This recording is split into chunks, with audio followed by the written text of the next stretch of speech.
To break a 14-year playoff drought, the Sabres are gonna need some players to break out in 2025-26. Boy, do they need a couple to break out.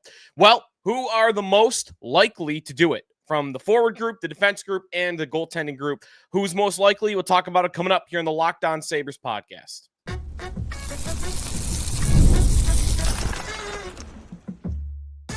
You're Locked On Sabres, your daily podcast on the Buffalo Sabres. Part of the Locked On Podcast Network, your team every day. What is up, everybody, and welcome into a new week here on the Locked On Sabres podcast. And thanks, as always, for making us your first listen every day. We are free and available wherever you get your podcast. You can check us out on our YouTube channel where you can watch the show. Be sure to hit the like button and the subscribe button if you're watching along there. And if you would like to become a part of our Locked On Sabres text club, get some breaking news alerts. Had that a little bit over the weekend with the Sabres signing Connor Timonen. You can do that by heading over to joinsubtext.com/Locked On Sabres. Today's episode is presented by Monarch Money. Take control of your finances with Monarch Money. Use the code LOCKEDONNHL at monarchmoney.com for 50% off your first year. Stinky Joe DiBiase here on a Monday. The Sabres, of course, in the middle of the offseason. I am fresh off a trip to Quebec, to Montreal. Went for the weekend. You might be able to tell if you're watching the stream. You can see the lid here with the fleur-de-lis on it. And a lot of Montreal Canadiens logos, as you might expect.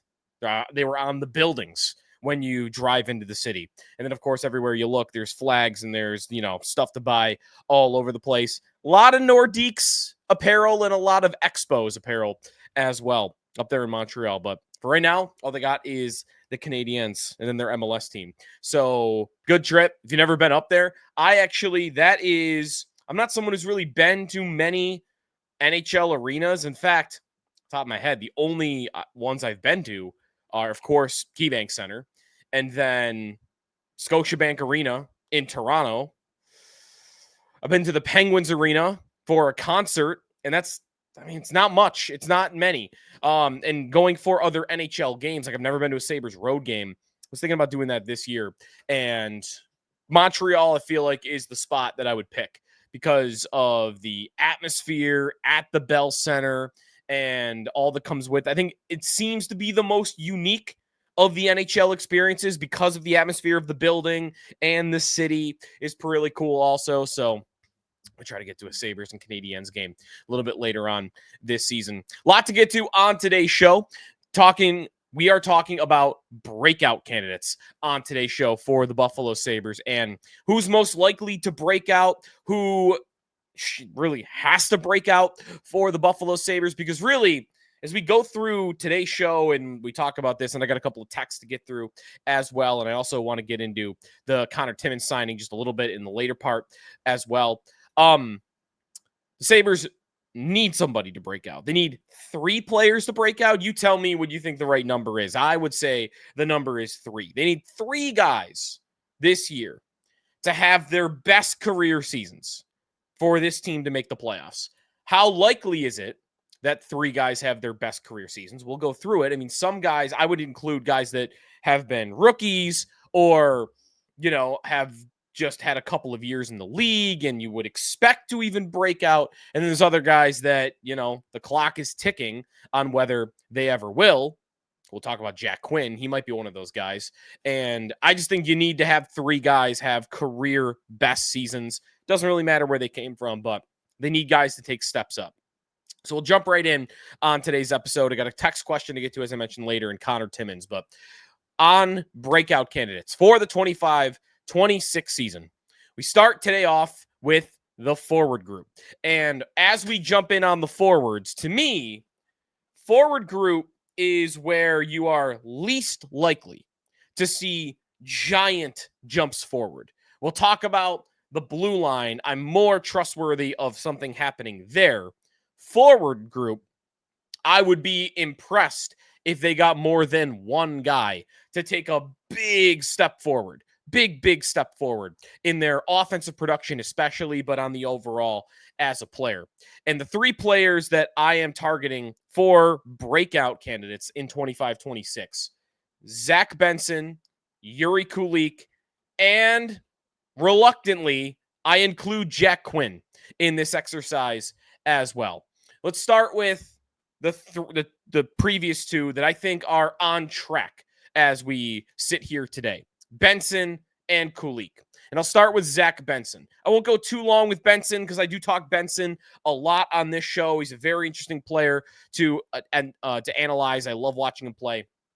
Zach Benson, it's pretty simple. We've talked about it on this show. He already has made a mark as a strong defensive player.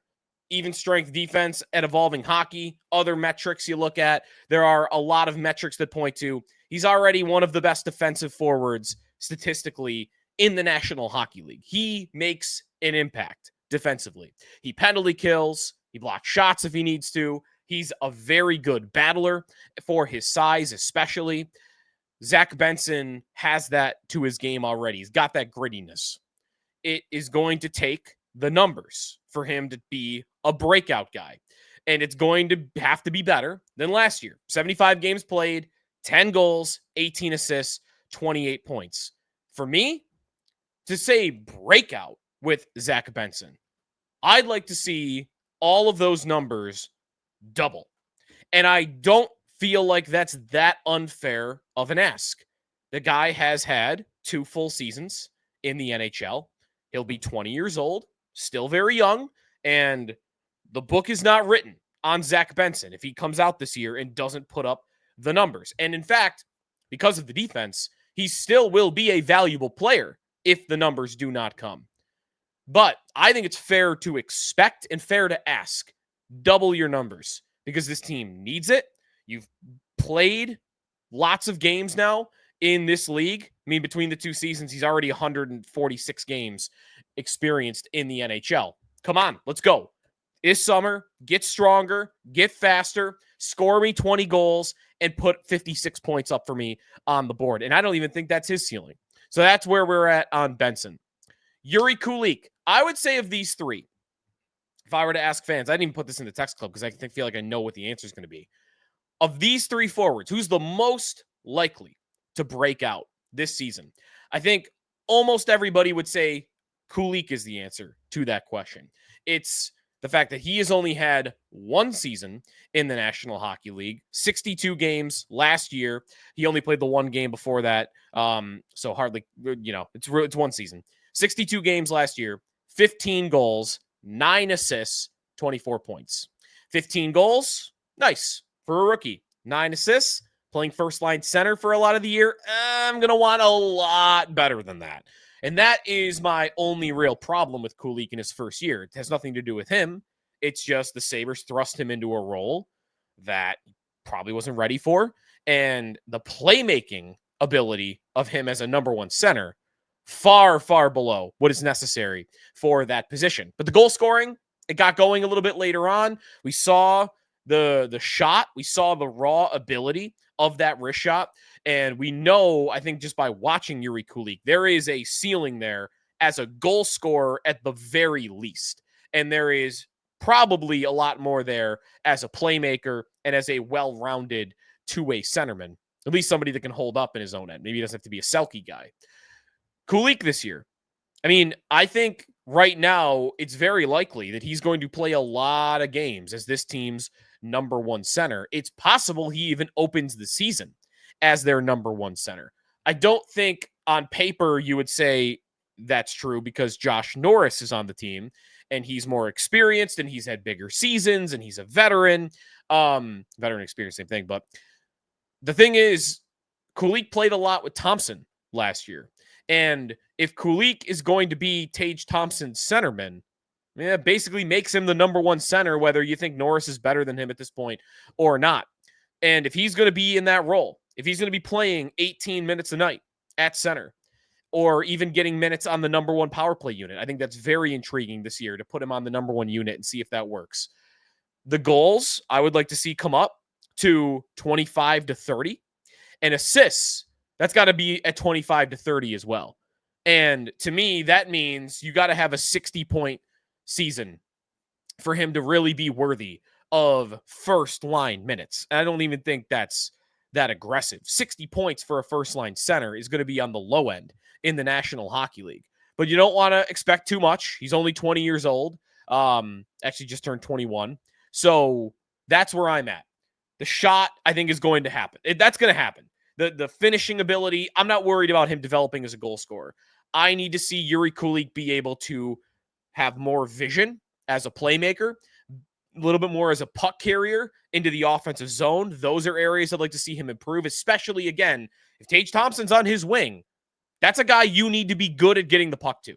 You need to be a distributor, because as good as Jiri Kulich is as a shooter and as a goal scorer, or as, capable he should be as that type of player, the guy on his right wing is better. And that guy is going to need the puck a lot. And he's got to become a good passer, because he's got 72 right there. And then there's Jack Quinn. Much less confident in Jack Quinn taking this big step than the previous two forwards that I mentioned.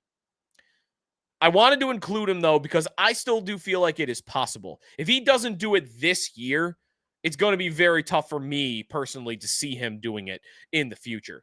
The make or break year for Jack Quinn. Make or breakout year, if you will, for Jack Quinn. 74 games played last year, 15 goals, 24 assists, 39 points. Kind of interesting that, again, his timeline, it's how much the guy's played, that of these three, he had the most points last year by 11, and he's the guy I would be least confident in taking the big step forward next year. He's had the injuries. He's 23 years old. He'll be 24 by the start of the season. And I think part of my problem with Jack Quinn, whenever we've talked about him, is last year he wasn't creating chances. Even at the end of the season, when he finally started scoring, it was on a very high percentage of his shots. Now, that's okay. If he wants to be a 15 to 20% shooter this year and he scores 25 goals because he has a really high shooting percentage, I would take that right now. But it would be more encouraging for me to see him be a consistent generator of offense. Right now, it feels more like Jack Quinn is a guy that could score 5 goals in a week and then disappear for 3 weeks, and then score 5 goals that week and then disappear for 3 weeks.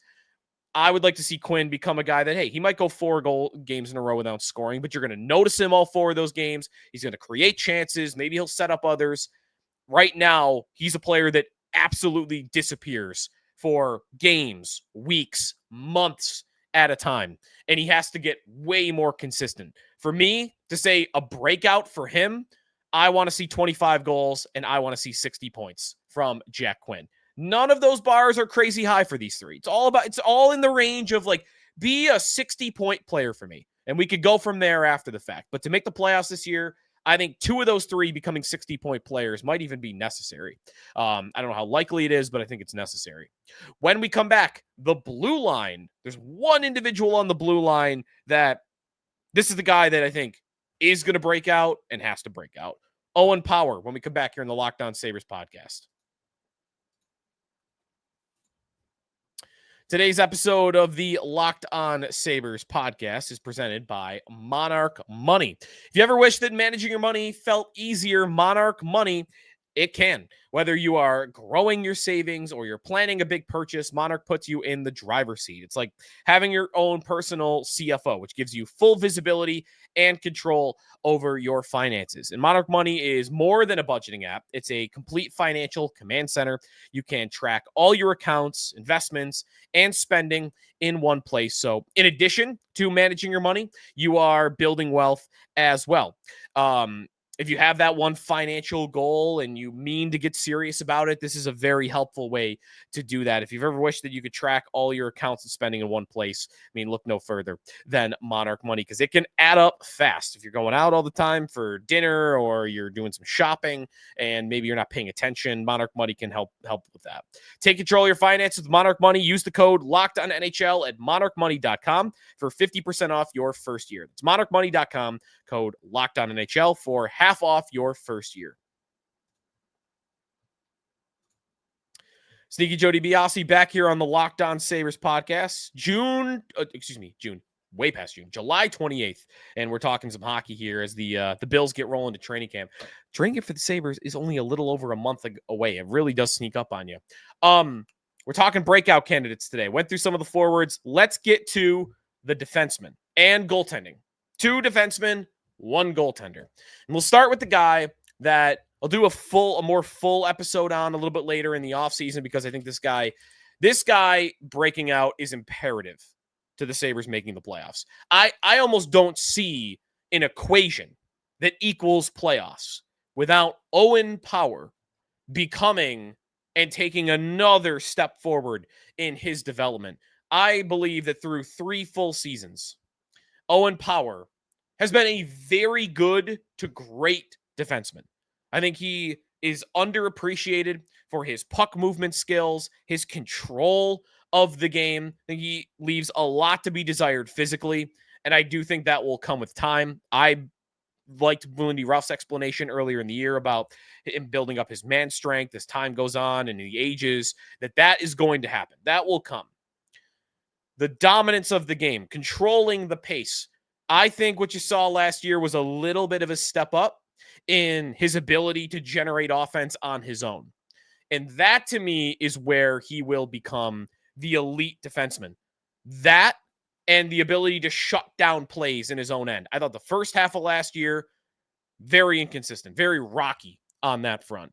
Second half of the year, I liked it. I noticed more and more him shutting down plays, him being a little bit more, leveraged along the wall and pushing a guy off the puck or stick checking it away. Like the play in his own end, I do feel like got a little bit better. He may be a good amount better as the season went on. You'd like to think of him become a Norris guy, to be a dominant player in his own end, right? I don't think he's that. I still think right now, Rasmus Dahlin, far better player in his own end. But Dahlin, I'll make the comparison a lot. Dahlin at this point in his career was not that player. And Owen Power, I feel like, is already a little bit ahead of where Dahlin was. I don't think Power ever gets offensively to where Dahlin is, but his ability as a shutdown defenseman, let's see that. Take one more step forward, shutting down plays. And I think, obviously, the big key for Power is his partner helping him out a lot more in that regard. Him having to drag Henri Jokiharju up and down the ice for the last 3 seasons has not helped Owen Power make himself into a more elite defenseman here only at 22 years old. Michael Kesselring, I'm not going to assume he's going to do it either. In fact, we'll get to him in a second. But much more promising profile of somebody that can help Power be that type of player by being his partner going forward.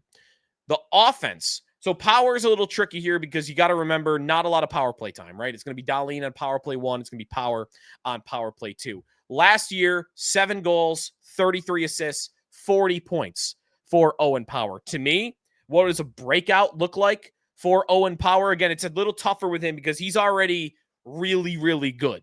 Better than the forwards I mentioned, better than the players I'll mention after. Breakout for him is all-star. All-star consideration. Maybe he doesn't have to make the team, but he's an all-star level defenseman. And I don't think that is crazy. I don't think that is unfair for him. He was a number 1 overall pick. He is 6'6". He has grown physically a little bit. More to come. He's 22 years old. He's played 242 games in the National Hockey League. Here we got you some partner options, finally, that aren't Henri Jokiharju. Let's go. Time to go. Owen Power becoming not just a really good defenseman, but a great to top flight defenseman. And for that, what could he put up point-wise that would really mean that? Give me 50. Give me 50 points by Owen Power and give me another step up in his own end as a guy that is out there at the ends of games and he is shutting plays down. He is closing games. That's the type of player the Sabres need Owen Power to become. Last year, the 40 points. This year to 50. I don't think that's an unreasonable ask. The only thing about Power to remind you about, if you forgot from the end of the season, he got that injury. He got that lower body injury that I believe they even confirmed was a knee injury. That interrupting a little bit of his offseason. Little tricky. I hope he doesn't start slow. That's in the back of my mind, though, with him. We'll see what kind of shape he's in when he gets to training camp and if he's ready for training camp right away. I think he just got married, by the way, last week or two. Saw it on Instagram. So Power taking that big step up. Michael Kesselring. And this is kind of tied together because Kesselring's job, in my opinion, is help Owen Power get to become that star defenseman. That is your job if you're Michael Kesselring. And for that, he just probably got to be a really reliable second pair defenseman That is not what he was in Utah. He was a third pair defenseman in Utah. I think with Kesselring, it's a lot of the same stuff. You can put up a few more numbers. He's got that booming shot. Maybe that's part of how Power gets a few more assists. He's got a partner now that can blast off from the point and get, 7 to 10 goals, which is, going to be more than double what Yoki Haru would get on a yearly basis. 1741 last year. Be a 19-minute-a-night defenseman. Be a second pair guy. Move up and down the ice and be that backstop that Power maybe feels more comfortable jumping up into plays because he maybe feels more comfortable with who his partner is. Kesselring, it's very tied into Owen Power. If I wanted to go just generic points here based on the offense, 29 points last year for Michael Kesselring. Breakout for me, double-digit goals, 10 goals, and somewhere in the 35-point range. I think I would take as a breakout. Breakout, that's a step. Breakout is above that. A lot of these players have been mentioning that, like big steps up. And for Kesselring, maybe the big step up would be, 10 goals and 40 points. Be a 40-point defenseman for me on my second pair, playing with Owen Power while, insulate him, make him take that step up, and that's a breakout for Michael Kesselring. Finally, the last guy I wanted to talk about here, I don't want to belabor the point because we talk a lot about him, but Devon Levi. I mean, that's the only goaltender I really mention here. Part of the breakout definition for me would be a guy doing something that he's never done before. And with Ukko-Pekka Luukkonen, I kind of can't see him ever having a season better than what he had 2 years ago. And I don't think it's that likely in the first place. I'm pretty sour on him. So I don't want to mention him here. It's Levi. And the problem with Levi is now Alex Lyon is here and Luukkonen is here and the Sabres are trying to win now. Levi might not get in unless he dominates training camp, dominates the preseason, dominates an early stretch in Rochester, and then there are no hiccups in Buffalo. Nothing. Like he gets a couple of games early in the season and he thrives. He has an off game, you're going right back down. And that is, to me, fair for Devon Levi. Him being good enough to establish himself as an NHL goaltender this year, that would qualify as a breakout for me because they haven't opened up the path for him. So for him to do that this year, he kind of has to reach out and grab it. They're not handing it to him. So the only way that happens to me, he will have to have earned it in a big way if he becomes NHL goaltender this year. So for me and him, it's pretty simple. By the way, he is still unsigned. No idea when that's coming, but they signed Timonen over the weekend and Levi is the only one that's remaining. So they'll have to get that done too. Speaking of Timonen, 2 years, $2.2 million. Talk about it when we come back here in the Locked On Sabres podcast. Today's episode of Locked On Sabres is presented by Gametime. We have all been there and you're logging on early and waiting forever for concert tickets to go on sale only to lose your spot for a show that you've been dying to see. Live music should be about making memories, not dealing with all that stress of ticket shopping. And that's where Gametime comes in. Gametime makes getting tickets faster and easier than ever. Prices will actually drop as it gets closer to showtime. I used to do that a lot, and you can save up to 60% off with killer last-minute deals. It's not just concerts right now in the summer. The best team in Major League Baseball is a quick drive up the QEW, 90 minutes north, 2 hours north. If you want to go check out a game in the afternoon, again, the best record in Major League Baseball is just a short drive away, and you can check out all the ticket options on Gametime. A lot of good deals right now. The Gametime guarantee, if your plans change, has your back with cancellation protection and plenty more. The panoramic seat view, to me, makes it the easiest ticket app to find what you're looking at and, what type of angle you might want. If you want to be high up, if you want to be in the corner, especially for a ball game. That's very, very helpful. So with Gametime, you can take the guesswork out of buying concert and sports ticket shows with Gametime. Download the Gametime app. You can create an account and use code LOCKEDONNHL for $20 off your first purchase. Terms apply. Again, create an account and redeem code LOCKEDONNHL for $20 off. Download the Gametime app today. Last minute tickets, lowest price guaranteed. All right, back here on Locked On Sabres. I did not include Connor Timmins in my breakout candidates list, partially because he's a little bit older, and I don't think anybody's expectations are through the roof with Connor Timmins. The Sabres land on a deal with him. 2 years, $2.2 million per year over the weekend.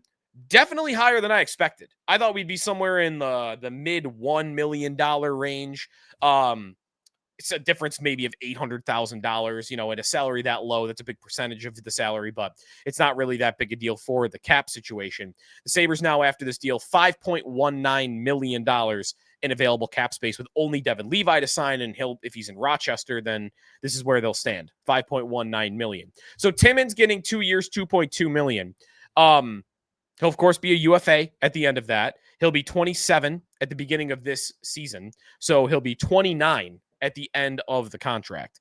And as I look at the contract, it is $1 million plus lower than Connor Clifton's deal. So in that way, I guess that benefits the Sabres. They get to spend less money. Cap-wise, I mean, they're $5.1 million under, so it doesn't really matter that much. I do still believe they have a better player here. They have a better player in Connor Timmons than they had in Connor Clifton. Despite the fact that, as we revisit Timmons as an acquisition, he's only played one season in the NHL in full. He's played 159 games in 6 seasons, across 6 seasons. 68 of them were last year, primarily for Toronto, and then 17 games at the end by the deadline with Pittsburgh, where he played a little bit of a bigger role, about 19 minutes a night.